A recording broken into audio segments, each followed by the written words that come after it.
Jadi yang paling penting sekali saya melihat mereka tersenyum di saat mereka mandi, mereka saat menikmati itu. Jadi senyum mereka itu menyerap ke kita, menyerap ke saya, kita jadi ikut bahagia juga. Ikut, jadi kebahagiaan mereka itu menjadi kebahagiaan saya juga. Itu. Jadi saya melihat begitu. Dulu kan kita lihat, orang mandi mungkin adanya di Bali, karena di situ kan orang bule banyak yang di Siklop ini. Jadi kita lihat, orang bule ada begini, ini di Bali begini dia. Kita dulu beli tiket, tapi sekarang tidak. Justru mereka yang datang ke rumah gitu. Jadi tadi memang gitu, berpikir untuk pribadi, privasi lah untuk anak-anak dengan kalangan. Tapi setelah lihat karena memang awalnya yang di Sentani ini hampir ribuannya tidak ada, untuk permandian seperti itu tidak ada. Akhirnya ya orang lihat-lihat, aduh Bapak bisa buka untuk umum kah? Kita juga bisa mandi kah? Tidak. Saya kasih gratis dulu awalnya gitu loh. Tapi setelah lama-kelamaan ini pengurusan juga setengah mati gitu. Harus tetap bersih. Harus bersih. Akhirnya ya sudah, terpaksa aja kita kasih tiket. Ya bayar dulu lah baru masuk supaya anak-anak yang jaga juga masih bisa dapat. Jadi ya begitu. Jadi air juga enak karena langsung dari mata air kaki Gunung Siklop. Guys, ini Pak Ketua ini itu pada saat dia Ketua KPU di Puncak Jaya, kemudian ada satu fenomena pemilihan noken, bahkan ada yang menggugat, tapi akhirnya di pusat itu dianggap sah. Jadi Pak Ketua harus bisa ceritakan ini, karena itu ada di tangan Pak Ketua, sistem noken. Sistem noken. Tidak bisa orang lain bicara ini, harus Pak Ketua yang bicara, karena hari itu Pak Ketua yang Ketua KPU. Iya, kita pelaku. Saya pelaku itu punya ide untuk noken itu pertama sekali ya, dari waktu saya jadi Ketua KPU pertama sekali tahun berapa itu? Hari itu di 2007 ada pilkada. Iya, iya itu. Jadi karena saya melihat satu hal di daerah di gunung ini, ya kalau kita mau jujur saja bahwa warga negara itu kan semua punya hak suara ya untuk memilih. Tapi rata-rata di masyarakat gunung ini kan rata-rata untuk kesadaran datang ke TPS itu tidak ada. Karena dulu diajar ya sudah bakar batu selesai itu ikat suaranya siapa yang bawa. Karena dulu kan 3 partai, PDI, P3 sama Golkar. Jadi sudah yang Golkar yang berkuasa, jadi terpaksa ya sudah ikut. Nah, tapi lama-kelamaan partai bertambah, akhirnya terjadi begitu. Yang penting bakar batu sudah hilang. Tapi setelah begitu KPU ini lembaga dibentuk, diwajibkan masyarakat harus memilih. Nah, tapi pada saat itu orang gunung ini tidak banyak yang terdata juga. Dan datang ke TPS per orang. Kita sosialisasikan tidak bisa kan. Sosialisasi terus dari kampung ke kampung kita lakukan. Tapi ya saya lihat tidak ada cara lain. Akhirnya muncul ide itu. Karena pada saat itu kan cuma 9 kabupaten kalau tidak salah. Saya sendiri Ketua KPU di Puncak Jaya, Setia Imo di Paniai, Nabire siapa itu anak bala Timika, terus pendeta di Suardi, Tolikara lah. Saya masih ingat KPU hari itu. Pak Wakil Presiden Gidi hari ini, Pak Usman itu Ketua KPU di Yahukimo. Jadi saya bilang ya, saya kasih tahu mereka, kita wilayah gunung ini, bagaimana caranya untuk masyarakat ini memilih semua. Itu supaya datang berbondong-bondong untuk menentukan pemimpin mereka gitu. Tapi melihat hari ini di mana diterjemahkan secara berebut berita acara suara dengan alat-alat tajam, bahkan ada korban, keprihatinan Ketua. Itu ceritanya begini, saya belum cerita sedikit yang pertama itu. Jadi karena kita awalnya seperti itu satu. Yang kedua, saya sebagai pribadi, saya sebagai orang gunung, ya kita jarang ada juga DPR RI, terus provinsi, terus di Papua ini setelah kita 50-an tahun lah, orang gunung tidak pernah ada kesempatan untuk dapat itu. Jadi saya berpikir bahwa kalau satu orang itu memilih untuk satu suara, sampai kapanpun orang gunung tidak akan pernah masuk. Makanya begitu kita setelah pulang Pak Lukas kalah itu, hari itu kalah ya karena kita satu orang memilih satu suara gitu. Tapi setelah kita pulang saya berpikir lagi bagaimana caranya suara ini bisa diikat dalam sistem noken itu. Itu yang kita pulang baru kita bikin cara sistem noken dan saya kasih tahu ke teman-teman. Nanti persoalan apapun hukum kita akan hadapi sama-sama. Tapi caranya begini. Jadi keterwakilan dari kepala suku, terus ini apa segala macam itu bisa berdiri. Yang datang cuma 10 orang tapi suaranya 1000 ya sah. Dan luar biasanya KPU pada saat itu kan satu TPS 300 itu. Tapi dorang kasih izin wilayah kami khusus di gunung itu satu TPS bisa 1000. Jadi perwakilan siapapun berdiri, sudah akhirnya ya puji Tuhan lah, akhirnya Lukas bisa jadi gubernur karena suara dari Puncak Jaya lari sampai wilayah gunung diikat dalam noken itu. DPR sampai hari ini Jono sudah 3 periode karena diikat dalam noken itu. Timo bisa dari ini, semua suara itu diikat. Jadi siapapun caleg yang hanya untuk sekedar main-main atau politik uang dan lain sebagainya tidak bisa masuk. Karena masyarakat sudah menentukan orang yang tepat, siapa yang harus duduk dalam parlemen di DPR RI, di DPR provinsi, maupun gubernur sampai hari ini. Itu. Akhirnya ya orang gunung bisa ada sekarang di sini. Nah, tapi kalau sistem noken ini lagi dihilangkan hari ini, ya saya tidak tahu lagi. Karena kita bisa lihat macam hari ini kalau seperti pertanyaan tadi itu saya harus jawab. Saya merasa bahwa sebagai pencetus untuk sistem noken ini, saya merasa sekarang ini orang terjemahkan sudah salah karena bahwa masing-masing mengklaim bahwa satu kampung ini saya punya, satu distrik ini saya punya, dan itu atau satu kabupaten saya punya, tergantung pemilihannya apa dulu. Itu baru saya lihat harus pegang parang, panah, harus baku bunuh. Ya, saya berpikir bahwa saya harus kembali ke ketua KPU untuk merubah ini, karena saya yang memulai berarti saya yang harus mengakhiri dengan cara ya kita pakai cara yang ada hari ini. Karena orang sudah paham orang hari ini. Pemilihan orang sudah paham. Sampai kampung semua harus paham. Jadi biarlah jadi DPR itu biar kok 10 suara atau 100 suara kok bisa di DPR. Hari ini kan memaksakan harus 3.000, 5.000 suara baru bisa duduk. Itu yang membuat orang klaim-klaim akhirnya ya yang lemah ya lemah, yang kuat ya kuat. Itu yang terjadi. Jadi saya berpikir ya begitu. Saya sampai hari ini tidak pernah memang mau tidur kamu apa. Seketika saya melihat di Puncak Jaya sendiri sampai hari ini masih perang, di tempat lain juga masih perang gara-gara suara ini. Saya merasa bersalah gitu.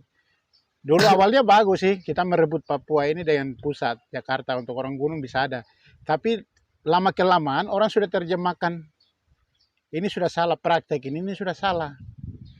Itu. Jadi saya tidak tahu lah itu apa, tapi saya berpikir bahwa memang kita harus dalam sistem KPU ini baru bisa merubah itu. Dan satu hal yang saya lihat KPU lagi hari ini, KPU hari ini orang sudah kalau rata-rata di gunung orang tidak melaksanakan sosialisasi tentang undang-undang itu baik. Karena sudah masuk di dalam politisasi. Iya.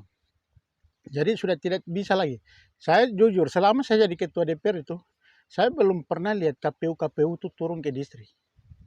Tapi selalu di backup dengan BRIMOB, keamanan, terus pemerintah juga backup.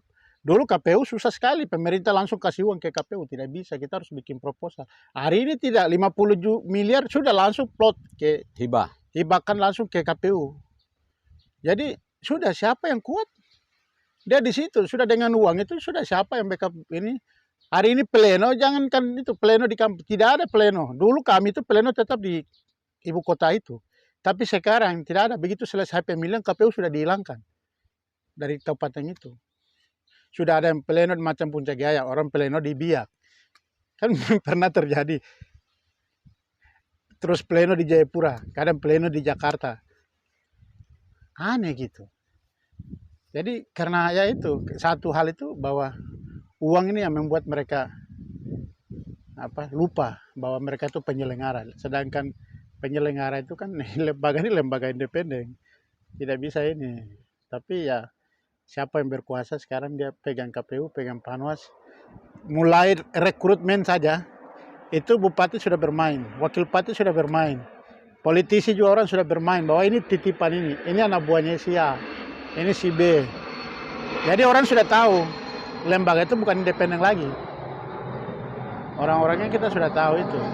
Itu yang salah. Makanya saya mau hari ini itu ya biarlah di gunung itu biar siapapun jadi apa bupati atau DPR itu suara ya tidak harus cari 3.000 4.000 tapi ya yang penting berapapun suaranya dia bisa masuk. Masyarakat yang selama ini apa dengan bentuknya sistem ini noken ini hak mereka untuk menentukan pemimpin itu sudah hilang di gunung. Kalau di pesisir ini masih bagus karena mereka memilih pemimpinnya. Tapi kalau kami di gunung ikat-ikat. Nah itu yang kehilangan hak banyak orang. Karena diwakili oleh kepala suku, tokoh pemuda, tokoh perempuan bahwa suara sudah ikat, ikat, ikat. Jadi ya sudah. Tapi masing-masing klaim. Masing-masing klaim itu. Jadi ya saya pikir hari ini KPU harus jadi anggota KPU itu ya betul-betul di penyelenggara yang berpihak mengakomodir suara hak rakyat itu. Tidak bisa KPU lihat uang langsung hilang. Sekarang kan banyak KPU, coba kita bisa hitung saja. Uang itu kan berapa sih banyak, tapi sampai akhir apa pemilihan banyak uang yang dikembalikan ya. Banyak yang ditemuan. Gitu. Sementara uang itu kan bisa pakai sosialisasi lain-lain ini untuk ke bawahnya, tapi kan uangnya macet di situ. Jadi ya terpaksa mau bikin laporan pertanggungjawaban pakai alasan apa, enggak bisa gitu. Nah itu yang tidak dilihat. Akhirnya ya di pemimpin yang hari ini lahir, pemimpin itu bukan dipilih oleh rakyat, bukan dipilih, tapi maunya si A, maunya si B, mereka menentukan pemimpin itu. Jadi filosofi lagi kami di gunung kan beda. Orang yang tahu potong wam, potong babi, yang pegang pisau itu beda. Tidak semua orang bisa pegang pisau. Kakak bisa melihat hari ini pemimpin semua itu ada yang orang politisi pegang punya cara memimpin juga beda. Orang birokrat memimpin juga beda. Orang bisnismen memimpin juga beda.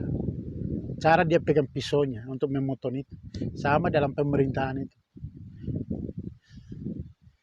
Jadi dia bisa potong atau bisa bagi jabatan yang ada itu bisa tidak. Ya kita bisa lihat saja. Dulu beberapa tokoh orang politisi yang memimpin ya macam daerah-daerah itu namanya naik. Tapi hari ini ya kita bisa lihat ada peperangan di mana-mana. Saya tidak bisa sebutkan ini, tapi Papua pada umumnya tahu seperti itu. Gejolak ini kalau di dalam tungku api adat itu guys, itu dimulai dari ketidakadilan. Itu yang akan memicu, bahkan di dalam satu acara misalkan bakar batu, di situ seharusnya ada, tidak boleh ada yang tidak kebagian. Berani sampai ada yang seperti itu guys, itu berarti masalah. Jadi potret budaya menyimpan seluruh peri kehidupan manusia yang ada di dalamnya yang mendamba keadilan. Terus belakangan Pak Ketua sudah berapa tahun ini? Hampir 4 tahun lebih. 4 tahun. 4 tahun ya. Jadi petani sama ini tukang urus ikan ini. Saya lebih bahagia. Tapi menikmati juga. Menikmati. Luar biasa. Jadi kesimpulannya itu begitu. KPU ini tidak bisa orang lain. Orang lain saya melihat itu sekarang sudah divirus. Banyak yang divirus. Jadi kita yang harus merubah lembaga ini, dia kembalikan ke jati dirinya sebagai lembaga KPU, terus hak-hak rakyat ini juga harus diakomodir. Jadi saya harapkan doa saya lembaga KPU ini yang baru besok masuk ini ya harus orang-orang yang memang punya hati untuk rakyat di bawah yang ini supaya bisa diakomodir untuk memilih. Kalau di sistem begitu itu tidak bisa. Jadi kita yang harus merubah kakak, tidak bisa orang lain. Orang lain tidak paham itu.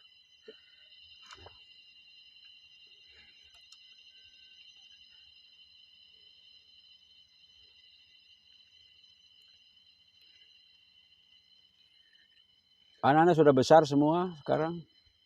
Sudah ada yang kuliah, ada yang SMA, ada yang SMP. ada yang SD, jadi sudah ada yang TK. Waktu seperti cepat. Waktu begitu. cepat berlalu. Tapi saya lihat begitu, anak-anak sudah besar tuh senang.